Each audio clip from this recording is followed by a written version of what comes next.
ഇത് വേഗം തട്ടിക്കൂട്ടി എടുത്ത ഒരു വ്ളോഗാണ്. പെട്ടെന്ന് ഇവിടെ നിന്നപ്പോൾ എനിക്ക് തോന്നി ഇതൊരു വ്ളോഗ് ആക്കിയാൽ എന്താന്ന്.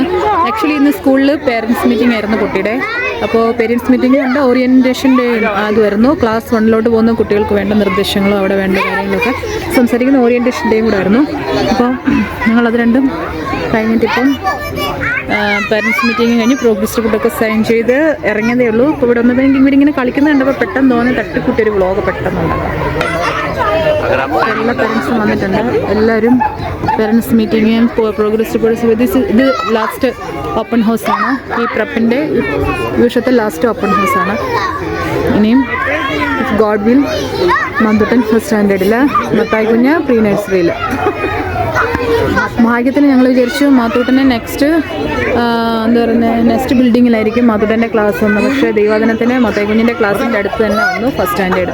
അപ്പോൾ അതുകൊണ്ട് ചേട്ടനും അനിയനും പരസ്പരം കാണാം. ഈ പിള്ളേർ വല്ലാതെ ഡേഞ്ചർ ആവുന്നു, മണ്ണ് വാരി എറിയുന്നു. മാത്തൂട്ടൻ ആക്ച്വലി മാറി നിന്നാണ് കളിക്കുന്നത്. കാരണം എന്താണെന്നറിയോ, കൂട്ടത്തിൽ കൂടിയാൽ ഹിന്ദി പറയാൻ അറിയാത്തതുകൊണ്ട് ഹായ് ബൈ ഒക്കെ ഉള്ളൂ എല്ലാവരുമായിട്ട്. കണ്ണിൽ വീണു, കുഞ്ഞിൻ്റെ കണ്ണിൽ വീണു, മത്തായുടെ കണ്ണിൽ വീണു. പിള്ളേർ കുറച്ച് ഡേഞ്ചറാണ്, മണ്ണ് വാരി എറിഞ്ഞാണ് കളിക്കുന്നത്. ഏതാണ്ട് കുഞ്ഞിൻ്റെ കണ്ണിൽ വീണു. അതെ പേരൻസ് ആണെങ്കിൽ ഒന്നും പറയത്തുമില്ല. പിന്നെ അവർ കളിക്കാതിരിക്കുമോ കുഞ്ഞുങ്ങൾ, പിന്നെ അതുങ്ങളെ ഒന്നും പറയാനും പറ്റില്ല. പക്ഷെ മണ്ണ് വാരി എറിഞ്ഞ് കളിക്കുന്നത് ഡേഞ്ചറാണ്. അടുത്തടുത്തിരിക്കുന്ന കുഞ്ഞുങ്ങളുടെ കണ്ണിലൊക്കെ വീഴുന്നു. അവൻ്റെ കണ്ണിൽ വീണു. നമുക്ക് പോവാം. അപ്പോൾ മണ്ണിൽ കളി കഴിഞ്ഞ് കണ്ണിൽ മണ്ണൊക്കെ വീണ് കഴിഞ്ഞപ്പോൾ അവിടെ നിന്ന് പെരിയ മൂവ് ചെയ്ത് ഇനി സ്ലൈഡിൽ കയറി. ഇനി ഇവിടെ നിന്ന് ഏതാണ്ടിൽ ഇറങ്ങുമോ ആർക്കറിയാം. നല്ല വെയിൽ നല്ല ചൂടായി. ഇത് നല്ല കൊള്ളുന്നു. പക്ഷെ പിള്ളേർക്ക് ഇതൊന്നും ഒരു വിഷയമല്ല. ചൂടെന്നോ വെയിലെന്നോ മഴയെന്നോ. മാത്തായിയെ സംബന്ധിച്ച് മാത്തുവിനേക്കാളും കുറച്ച് സ്വാമർത്ഥ്യം കൂടുതലാണ്. കാരണം അവൻ അങ്ങനൊന്നും വിട്ടുകൊടുക്കാൻ റെഡി ആകത്തില്ല. മാത്തു പാവ. ഗോ കണ്ട എല്ലാവരെയും എടുത്തിട്ട് ബോയ് മത്തായിയുക്കം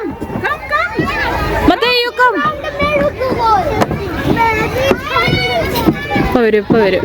വെയിറ്റ് ഇല്ലാത്തോണ്ട് തെറ വെച്ച് കഴിഞ്ഞാൽ പോരും വേഗത്തില്. കാട വരുന്നു. മാത്തു ഇഷ്ടം.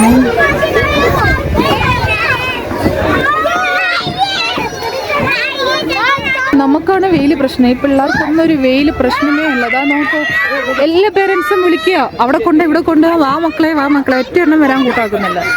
എല്ലാത്തിനെയും ബ്ലാക്ക് മെയിൽ ചെയ്യുക പേരൻസ്. ഇപ്പോൾ വരാമെങ്കിൽ അവിടെ കൊണ്ടുപോയി, ഇപ്പോൾ വരാമെങ്കിൽ ഇവിടെ കൊണ്ടുപോകും. പക്ഷെ ആരെങ്കിലും വരാൻ കൂട്ടാക്കുന്നുണ്ടോ? ആരും വരില്ല. ഒരു കണക്കിന് പിടിച്ച് വലിച്ചു കൊണ്ടുവന്നു രണ്ടുപേരും. കുട്ടികൾക്ക് വേണ്ട ബുക്സിൻ്റെയും സ്റ്റേഷനറി ഐറ്റംസിൻ്റെ എല്ലാം ലിസ്റ്റ് ഇവിടെ കൊടുത്തിട്ടുണ്ട്. ഞാൻ അതിൻ്റെ എല്ലാം ഫോട്ടോസ് എടുക്കും. നമുക്ക് വേണ്ടത് പ്രീ നഴ്സറി ക്ലാസ് ഫസ്റ്റും. പിന്നെ യൂണിഫോം ഇങ്ങനെ ഡിസ്പ്ലേ ഇട്ടിട്ടുണ്ട്. ഇതിനകത്ത് ഗേൾസിൻ്റെയാണ് പ്രീ നഴ്സറിയുടെ കൊടുത്തിരിക്കുന്നത്. ബോയുടെ ഇത് ഷോർട്ട്സ് വരും.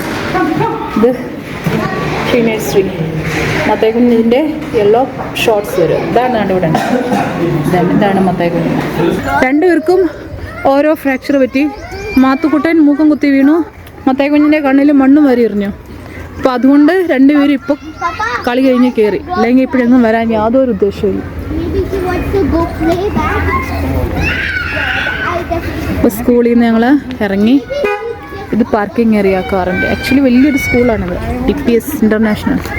പരിവാരങ്ങളുമായി ഞങ്ങൾ തിരിച്ച് വീട്ടിലോട്ട് പോകണം.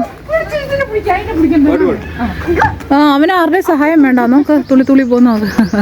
എനിക്കതല്ല പേടി. ക്ലാസ് റൂമിൽ കൊണ്ടിരുത്തുമ്പോൾ ടീച്ചർ ബോർഡിൽ എഴുതുന്ന സമയം നുഴഞ്ഞ് എങ്ങോട്ടേലും ഇറങ്ങി പോകുന്നൊരു പേടി. പക്ഷേ ഇറങ്ങിപ്പോയാലും ഇവിടെ പിടിക്കാൻ വാതിക്കൽ ആൾക്കാരൊക്കെ ഉണ്ട്. ഗേറ്റൊക്കെ ലോക്ക് ചെയ്തിട്ടേക്കുക. അങ്ങനൊന്നും സംഭവിക്കില്ല. എന്നാലും ഉള്ളിലൊരു പേടി ഇവനായതുകൊണ്ട്. എന്താ മാത്തുട്ടാ, എന്താ ആകെ ഒരു മൂടി? You going to miss Sheetal ma'am? അതുകൊണ്ടാണ് ശീതൽ മാമിനെ മിസ് ചെയ്യുന്നത് കൊണ്ടാണ് മാത്തുട്ടൻ നോട്ടിൻ്റെ മൂഡ്. ഓക്കെ, സ്കൂളിലെ പരിപാടികളെല്ലാം കഴിഞ്ഞു. തിരിച്ച് വീട്ടിലോട്ട്. വീട്ടിൽ പോകുന്നതിന് മുമ്പ് ഇവന്മാരെന്തൊക്കെയോ ഡിമാൻഡ് ചെയ്യുന്നുണ്ട്. അത് കുഞ്ഞിൻ്റെ ട്രിപ്പിൽ ഫയൽ കിട്ടിയ mark list. Mama, can we go to candy shop? മഴക്കളിക്കൂട്ടം മാർക്കുള്ളക്കോട്ട കിട്ടി. വെയിലത്ത് കിടന്ന് മറിഞ്ഞില്ലയോ? അപ്പം ക്ഷീണമായി. A few hours later. ഇപ്പം ഞാൻ പറഞ്ഞ മാത്തൂട്ടിന് ലോകത്ത് ഒരൊറ്റ മനുഷ്യൻ്റെയും ബിരിയാണി ഇഷ്ടമല്ല. ലോകത്ത് മാത്തൂടൻ ആകെയും പോവുകയും ബിരിയാണി ആസ്വദിച്ച് കഴിക്കുന്നതും പിന്നെയും പിന്നെയും വേണമെന്ന് പറയുന്നതും സേയുടെ ബിരിയാണി മാത്രമേ ഉള്ളൂ. ചേച്ചി ഉണ്ടാക്കുന്ന ബിരിയാണി മാത്രമേ ഉള്ളൂ. ഞാൻ ഇന്നോളം നോക്കിയിട്ട് മാത്തൂട്ടൻ എവിടെ കടയിൽ പോയാലും എവിടെ പോയാലും മാത്തൂട്ടൻ ബിരിയാണി പ്രിയനാണ്. പക്ഷേ ആരുടെയും ബിരിയാണി രണ്ടാമത് വേണമെന്ന് ഇന്ന് വരെ പറഞ്ഞിട്ടില്ല. പക്ഷേ എപ്പോഴും സേ ബിരിയാണി ഉണ്ടാക്കി കൊടുക്കണമെന്ന് എപ്പോഴും പറയും. അപ്പോൾ വിചാരിച്ചു ചിക്കൻ ചേച്ചി കൊണ്ടുവന്ന സ്ഥിതിക്ക് ചേച്ചിയെ കൊണ്ട് ബിരിയാണി ഉണ്ടാക്കിക്കാം. അപ്പോൾ അയാൾ പറഞ്ഞു കഴിഞ്ഞാൽ പിന്നെ ചേച്ചിക്ക് വേറെ എന്ത് പറയുന്നത് അതിനപ്പുറം ഇതില്ലല്ലോ. അപ്പോൾ പിന്നെ ചേച്ചി നാളെ സൺഡേയിലേക്കും ഇന്നത്തേക്കുള്ള ചിക്കൻ ബിരിയാണി നമ്മൾ സ്കൂളിൽ പോയിട്ട് വന്ന് കുറച്ച് എല്ലാവരും ഇച്ചിരി നേരം റെസ്റ്റ് എടുത്ത് വച്ചേച്ചിന് അപ്പം തന്നെ പോവുകയും ചെയ്തു ഓഫീസിൽ ചോറുണ്ടിട്ട്. അപ്പം നേരം ചേച്ചി അത് കഴിഞ്ഞപ്പം ബിരിയാണി ഉണ്ടാക്കാൻ വേണ്ടി കയറി. നമ്മുടെ ഇവിടെ വീട്ടിൽ ബിരിയാണി ഉണ്ടാക്കിയ 2 ദിവസത്തേക്ക് ഇരുന്നോളും. അതിൻ്റെ പണിപ്പുരയിലാണ്. ഇപ്പോൾ ചിക്കൻ ആദ്യം കറിയാക്കുക, അതിനുശേഷം ചോറ് റെഡിയാക്കും. മാത്തുക്കുഞ്ഞ് ഭയങ്കര ക്ഷീണം എന്ന് വെച്ചാൽ ആൾ വന്ന ഉടനെ ഉറങ്ങി, കയറി കിടന്നങ്ങ് ഉറങ്ങിപ്പോയി. ഇദ്ദേഹം വരുന്ന വഴി വണ്ടിയിരുന്ന് തന്നെ ഉറങ്ങിപ്പോയി. വരുന്ന വഴി വണ്ടിയിലിരുന്ന് തന്നെ ഉറങ്ങിയിട്ട് ആ ഉറക്കം എനിക്ക് തോന്നുന്നൊരു 3 മണി വരെ ആ ഒരു ഉറക്കം കണ്ടിന്യൂ ഉറങ്ങിപ്പോയി. മീൻസ് കണ്ണ് തുറക്കാതെ മാണ്ടങ്ങ് ഉറങ്ങിപ്പോവൻ. ടയർഡായി പോയവൻ ഭയങ്കരമായിട്ട്. പിന്നെ ഇവൻ ഉച്ച കഴിഞ്ഞ് ഉറങ്ങുന്ന പരിപാടിയില്ല. പിന്നെ കുറച്ചു നേരം ഞങ്ങളുടെ കൂടെ അവിടെ നിന്ന് കിടന്നു. പിന്നെ ഇങ്ങനെ മൂഡ് ഓഫായി, ദേഷ്യം വന്നു. സെയ്യെ കാണണമെന്നും പറഞ്ഞ് വഴക്കുണ്ടാക്കി. പിന്നെ എണീറ്റ് വന്നു. ഇനി കുഞ്ഞിൻ്റെ ഗ്രാജുവേഷൻ ഡേ വരുന്നതിന് മുമ്പ് അവൻ്റെ മുടിയൊക്കെ ഹെയറൊക്കെ ഒന്ന് സെറ്റാക്കണം. അപ്പോൾ അച്ഛൻ നേരത്തെ വന്ന ബാർബർ ഷോപ്പിലൊന്ന് പോകണം. ഇതൊക്കെ ഇന്നൊരു പ്ലാനുണ്ട്. എന്താ നോക്കാം. ഇപ്പം നമ്മുടെ മാത്തോട്ടൻ ഹെയർ കട്ടിങ്ങിന് വേണ്ടിയിട്ട് റെഡി ആയിട്ടിരിക്കുകയാണ്. ഹെയർ സെറ്റിങ് ഒത്തിരി വളർന്ന കാട് പോലെ. ഇപ്പം എല്ലാം ഒന്ന് ഗ്രാജുവേഷന് മുമ്പേ സെറ്റ് ചെയ്തുകൂടെ. മാത്തോട്ടൻ ചെയ്ത് കഴിഞ്ഞാൽ പിന്നെ ഇവിടെ അദ്ദേഹം ചെയ്യാതിരിക്കുക.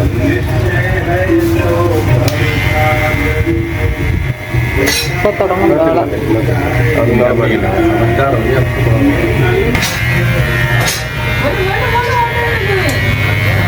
തുടക്കത്തിൽ വലിയ കുഴപ്പമില്ല, പക്ഷെ കുറച്ച് കഴിയുമ്പോൾ ആള് വയലൻ്റ് ആവും.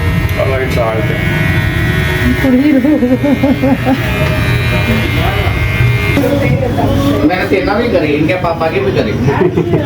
शादी के पहले बहुत करीब आई। अभी इसके बच्चे के भी करने का उसके बच्चे की भी करेंगे। മാത്തൂട്ടിൻ്റെ സ്ഥിരം ഹെയർ കട്ട് ചെയ്യുന്ന ചെയ്യാവുന്നത് തുടങ്ങി, ചിണുങ്ങാൻ തുടങ്ങി. ലിടി പൊന്നെ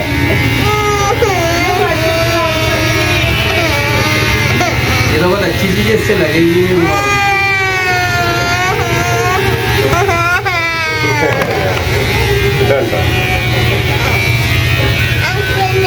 മുടിവെട്ടും കഴിഞ്ഞ് ഉറക്കവും കഴിഞ്ഞ്. ഇപ്പം മാത്തൂട്ടിൻ്റെ ഹെയർ കട്ടിങ് ഫുള്ള് കഴിഞ്ഞു. ഇനിയും ഡ്രയർ ഉപയോഗിച്ച് കട്ട് ചെയ്ത മുടിയെല്ലാം റിമൂവ് ചെയ്യുക. മസാജ്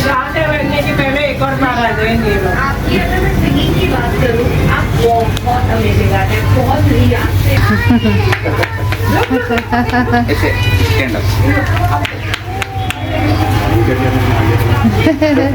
അവൻ നല്ല ഇഷ്ടമാണ് മസാജ്.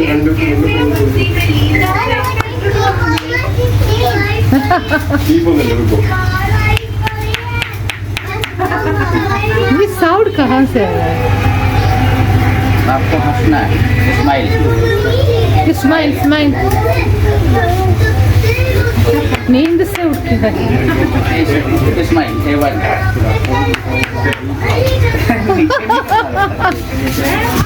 കുഞ്ഞു കീഴോട്ട് പോവാ. മാത്തൂട്ടിൻ്റെ ഹെയർ കട്ടിങ് കഴിഞ്ഞു.